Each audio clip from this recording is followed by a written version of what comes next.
Welcome to Aerodrome Dorchard. No, seriously, guys. Welcome to Edgewater Air Park. Let's get started.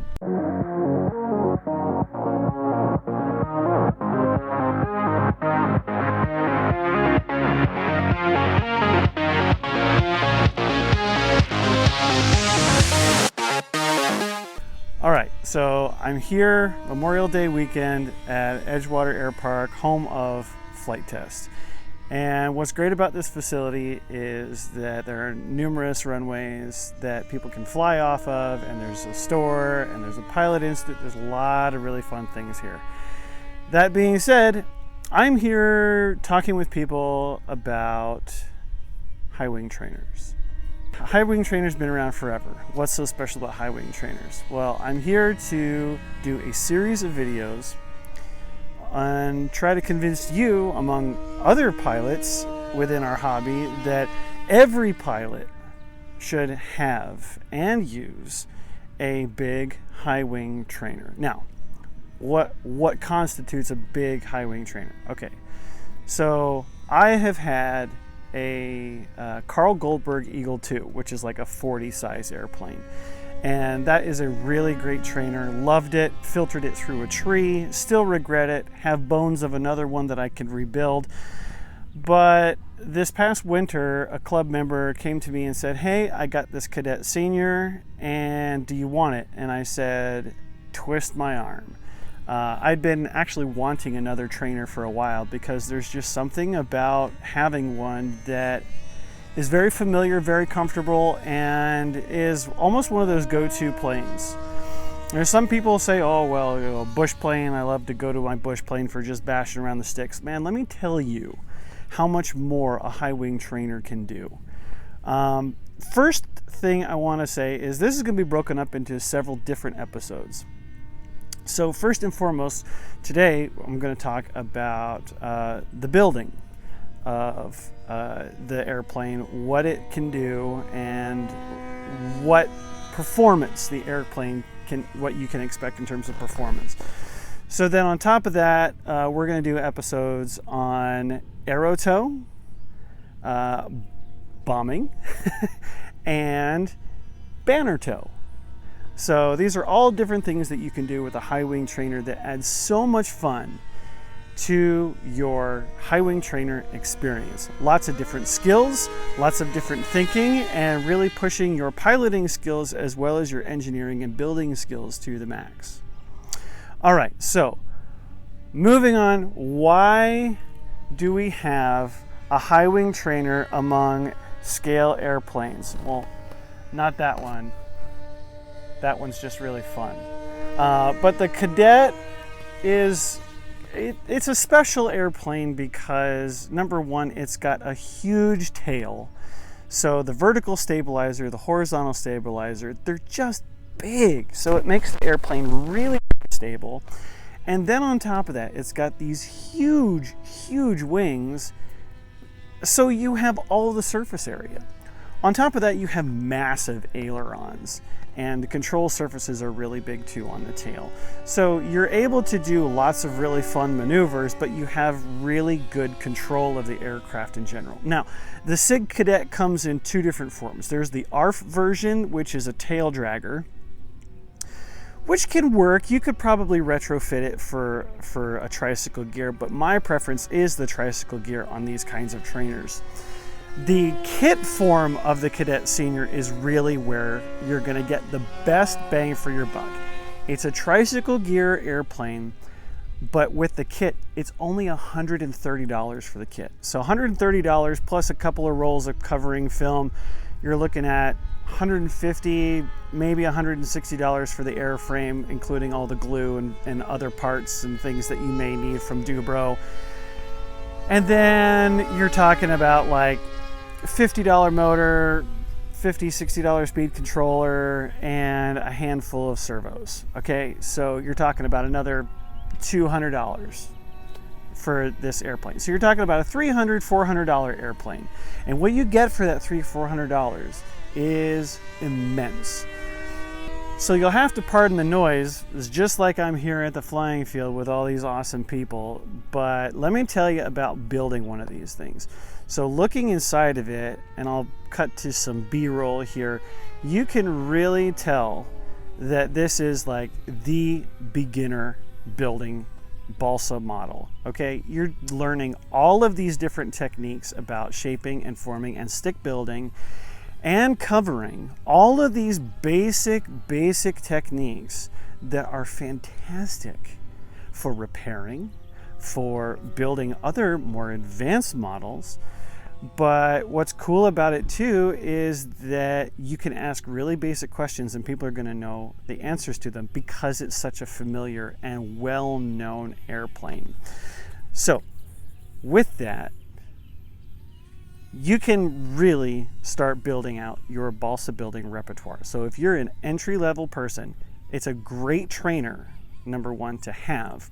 Number two, by building it, you'll know how to repair it for not if, but when you crash a little bit.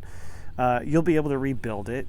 And also, on top of that, you will be able to know every single square inch of this airplane and know exactly how everything fits together, how everything works.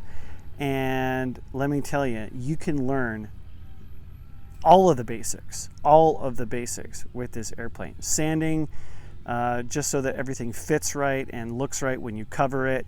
There's all sorts of covering schemes you can do. I mean, look at this, right? The sun just came out. It's perfect because this has transparent film covering on it, and it's so fun to look at in lots of different lightings, in lots of different situations, and doing lots of different things. You can build it with LEDs inside it and do night flying. You could do like landing lights, kind of like with spotlights where it goes right down the ground. There's so many things you can build into this airplane, and that's part of what this series is going to talk about. Okay, so some statistics and other thoughts about the Cadet. I want to note that it's a 78-inch wingspan. So to some people, this may seem like a huge airplane, but again, it's got all the wing area. So the motor that SIG recommends for this airplane is only like in the 40 size class. Okay, a 46 pulls this airplane just fine. The motor that I'm currently running, I'll link it in the description. It's from Buddy RC. It's a Sunny Sky motor, and I freaking love their motors right now. I've been on their kick, and I'll tell you, with the Master Airscrew 3-blade prop, all the thrust. Because on an airplane like this, you don't necessarily want a lot of speed. You want quite a bit of thrust, and so that means larger diameter, smaller pitch. Generally, the ratio you want is a 2-to-1, meaning your diameter is twice that of your pitch. So like 12.6, 12.6.5. In this case, I'm using a 13.6. So it's greater than that. So I get lots and lots of thrust, not a tremendous amount of speed, but lots and lots of thrust. Again, keeping within our same power envelope, we want somewhere around 100 watts per pound. Plenty for this airplane. Now, I don't have unlimited vertical, but I have a good amount of pull for vertical. So I can do lots of aerobatic maneuvers. I can do inverted, I can do lots of rolls, practically can knife edge. Don't have quite enough tail authority in terms of like my rudder. If I had a larger rudder area, then I could definitely knife edge. But I'm out of throw on the rudder. But anyway, it uses normal standard size servos, so anything cheap will do. Old Futaba 3010s, those are great servos for this. Even the 3004 series, that'd be fine for this airplane.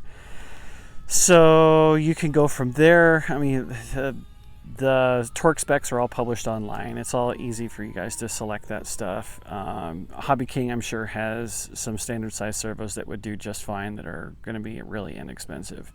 So that being said, I also want a huge shout out to DUBRO, because They recently re-released in a limited production run their chromey wheels, and I got some chromey wheels from them, and looks really, really good on this airplane. Super, super stoked about it. Yeah, so that's it. Let's go fly. All right, so we're just gonna take off, you know, casual takeoff.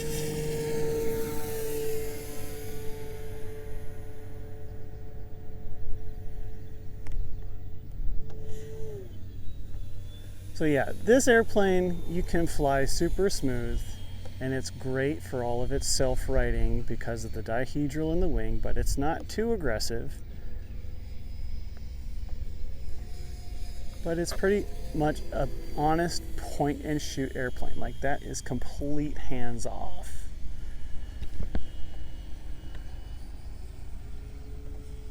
It's got enough power, it'll just cruise at half throttle, which is where you want it to be.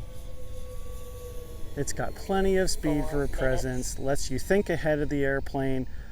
So now I'm going to bring it back and let's try to fly it slow.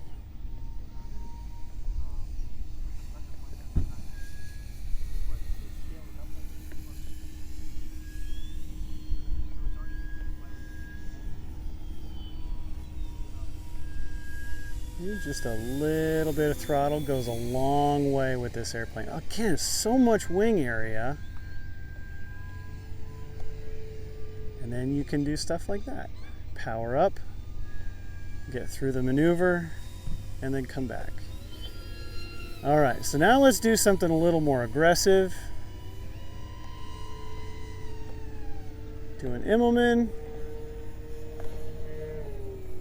Not too bad, a little bit sloppy, but again, you can do it on this airplane. You can do it a heck of a lot better on an aerobatic airplane. A little dive. Let's do a loop. 3 minutes. And we're gonna go up. Hold it at the top, hold it at the top.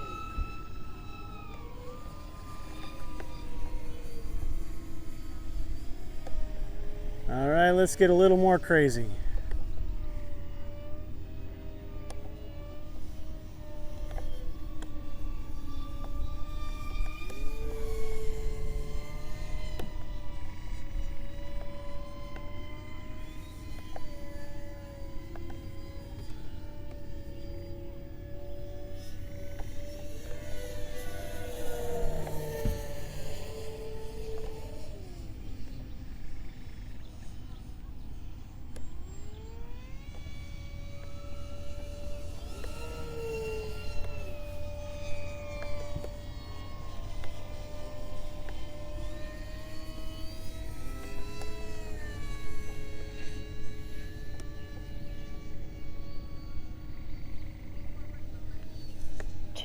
Minutes.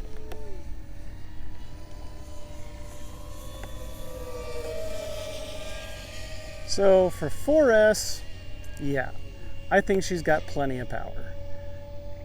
I don't think you need any more than 4S on this airplane.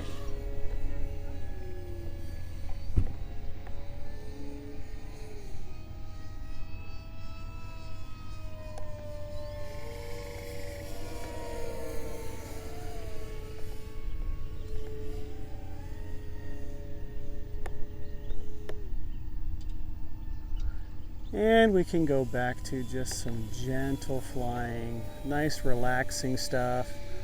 Let's go around and do a touch and go. How about that?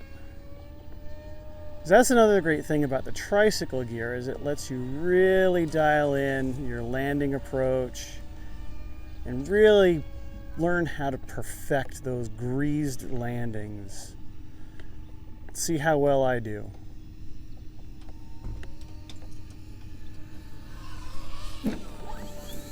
Little abrupt, but not terrible. 1 minute. Let's try the opposite direction. A little bit hot, a little bit hot, a little bit hot. Ooh, that was nice.